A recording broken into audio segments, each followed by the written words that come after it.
William Bennett served as the Secretary of Education during the Reagan administration and as drug czar under President Bush at the Office of National Drug Control Policy.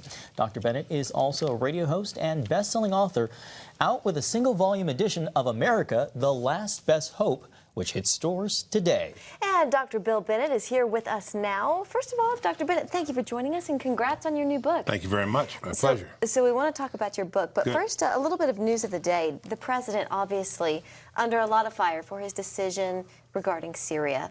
Do you support his policy there? No, I don't agree. I've usually agreed with the president, but I think this was a mistake. I liked your report from, was it Jerusalem, Chris? Yes. Where he said, look what's happened. The U.S. has lost. The Turks have lost, and they initiated this. The Russians have won, and a lot of people have been killed. That's not a good situation. That's not a good outcome. Now the president may have to face the fact that he will have to send in military, use kinetic force, is the euphemism we use now, into the situation. That's a shame. This is not what he wanted to do. And I think this was a policy that just got off on the wrong foot. Dr. Bennett, to the impeachment inquiry, Democrats are holding their investigations in secret behind closed doors. Do you think they should be done in the public eye? And if so, do you think it would bolster their credibility? Sure, it should be in the public eye. I mean, that's how the Clinton discussion went. That's how the Nixon thing would have gone on. And they're just dragging this out. You know, it will be 3 years now, and 3 years of the Trump presidency, all the Democrats have tried to do is get rid of him. Think about that. Maybe they can go all 4 years and say, you know, for the entire term of his presidency, we didn't acknowledge that he was commander-in-chief and leader, and we tried to get him out. No, the secret proceeding doesn't do any good. Look, with the Clinton thing, there was disagreement, obviously, but everyone knew there were serious grounds for proceeding with impeachment. That's not the case here, particularly when most of the evidence is secret. Do you think it's fair for him to call this a public lynching?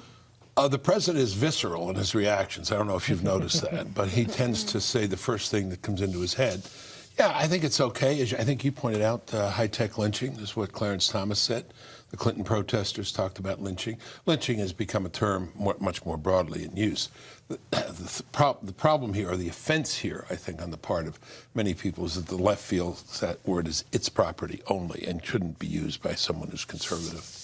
Let's talk a little bit about election 2020. Democrats, they're making a lot of promises to the American people. Are these programs that they're proposing, Bill, are they affordable? No, at least we haven't heard how they're affordable. Senator Warren is now, you know, under the gun to try to explain how she's going to pay for all this. You know, Medicare for everybody, every illegal immigrant gets every benefit possible. All these things, look at the price tag. And when that campaign for president begins for President Trump, I think these things will be pointed out. As a former Democrat, many years ago, I am shocked by this party, how it went so far left so quickly. And they better pull this thing back or they'll go off the cliff. We can't let you leave without talking about this book. A little light reading. Leave. That's why I came. A little light reading.